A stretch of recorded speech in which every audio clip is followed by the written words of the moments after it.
There's never been more uncertainty in the market. On one hand, we have people that are primed and ready to buy a house in Canada, and then on the other hand, we have the Bank of Canada continually increasing interest rates, making it harder and harder for people to purchase a house in Canada. A lot of people are confused and don't know exactly what indices to look at in determining exactly whether they should buy a house now or wait till the rates come down before they invest. So in this video, I'm going to give you a journey. I'll just take you through my own decision process on the things that I look for if I was thinking of investing in a real estate property, especially coming into 2023. Hi, my name is Olumide and I help a lot of people like you build wealth through real estate, either by buying, by selling, or investing in the real estate market in and around London, Ontario.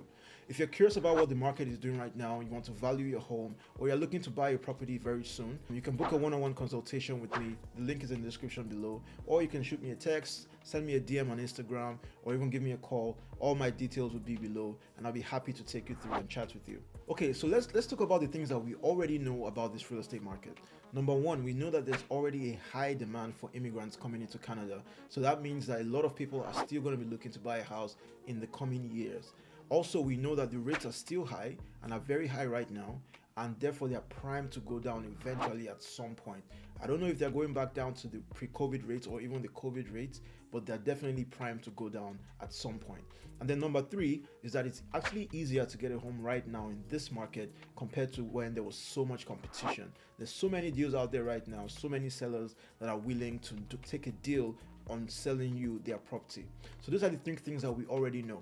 You know, one of the biggest quotes that I love is when others are zigging, you have to zag, right? So when people are going one direction, it's always wise to go the other direction, because once that herd mentality kicks in, you find out that there's a lot of competition in whatever direction you're going. So as a principle, when people are buying, I try to sell or try to wait. And when people are waiting and when people are skittish, I tend to look for opportunities to buy. So here are some questions that would determine whether you should buy a house right now or wait till the market softens or rates come down and you're in a better position. So number one is, what are your goals? Why are you trying to buy real estate? Why are you going into the real estate markets? Are you looking to invest? Are you looking to maybe your family has increased and now you need more space? You know, are you looking for something that you can hold long term? Are you looking for your forever home, or are you looking to flip? So right now, if you're looking to flip, I would say you have to be a bit more cautious, especially if you're flipping, you know, within like a year or something like that, because there's still a lot of uncertainty.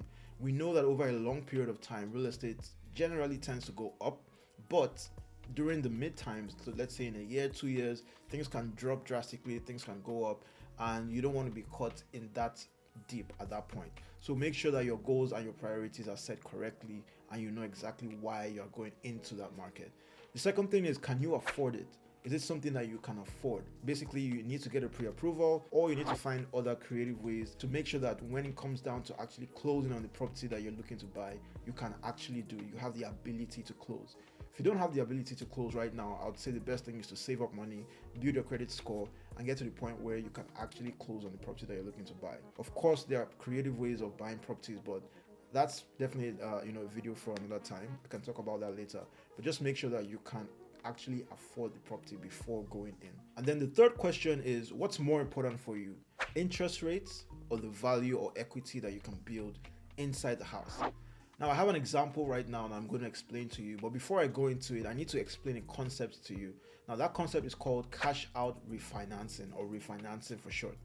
What does it mean to refinance a house? What is cash out refinancing? Basically, this happens when you replace an existing loan with a new loan with different terms and a different interest rate. Most of the time when you refinance, it's because either you have a lower interest rate right now, or you're looking to get some cash out of it because of the change in the rate and the terms.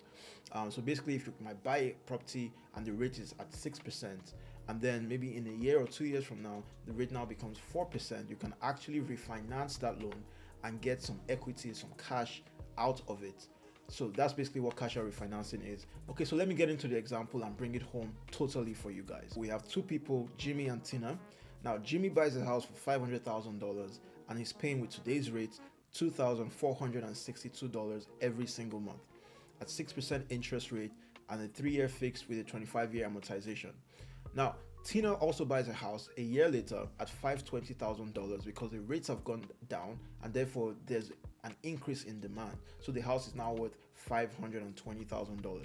Now, the rate that she gets the house for is 4% at a 3-year fixed, also 25-year amortization. Payments that she would have every single month would be $2,067 every single month.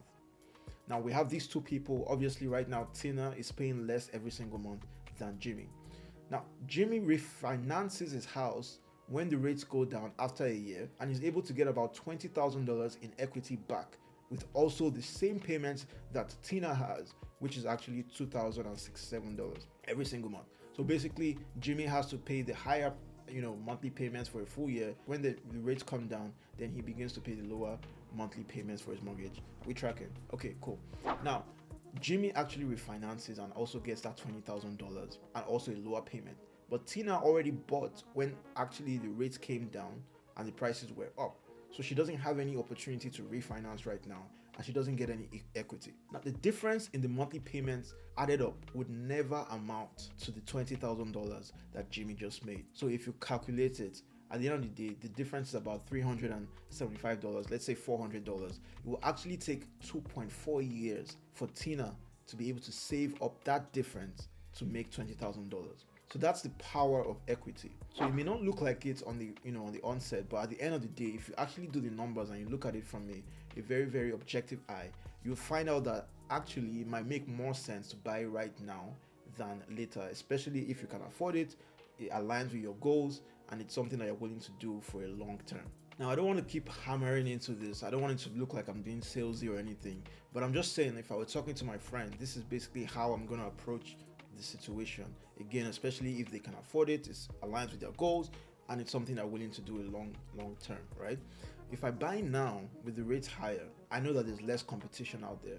I can get a better deal on my property, and we've already seen from the example that when you have more equity in a loan or in a deal, it always pays off eventually if you do it right. Even if I get higher rates, I know I can get lower prices, which could eventually go up over a long period of time. Now, if I wait, one of the benefits obviously is that the rates will be lower. My monthly payment will actually go lower. But when the rates go down, like we saw in COVID, there will be more people looking to buy houses, which will in turn increase the value and the price, the listing prices of homes in the area. So you're going to deal with more competition, your values will be higher. And I don't know about you, but I rather owe less money than more money. So the lower I can get a property, the better for me, regardless of what the interest rate is, because I know that could also fluctuate and change. I rather control my equity position in the house than something I can't control, like interest rates. So in conclusion, I think, especially if it's something within your goals, if it's something that you're planning to do very soon, and it's something that you can afford, I would say it's better to buy right now as compared to buying later, because we can't control what's going to happen in a year from now, 2 years from now, right? Real estate is cyclical, as I always say. It's always moving up and coming down, so you can't really time the market. But what you can do is make sure that you have the right fundamentals in going into this decision. If you have more questions about this video and you want to schedule a one-on-one chat with me, the link is in the description below. You can just book a time, 30 minutes, 5 minutes. We can just talk for free, and then just consult with you and then answer any questions that you may have about the real estate market, especially in London and surrounding areas. I'd love if you guys can subscribe, comment, like, share this video to someone that you think might need it. It really, really helps the channel. Thank you so much, and I'll see you guys in the next video.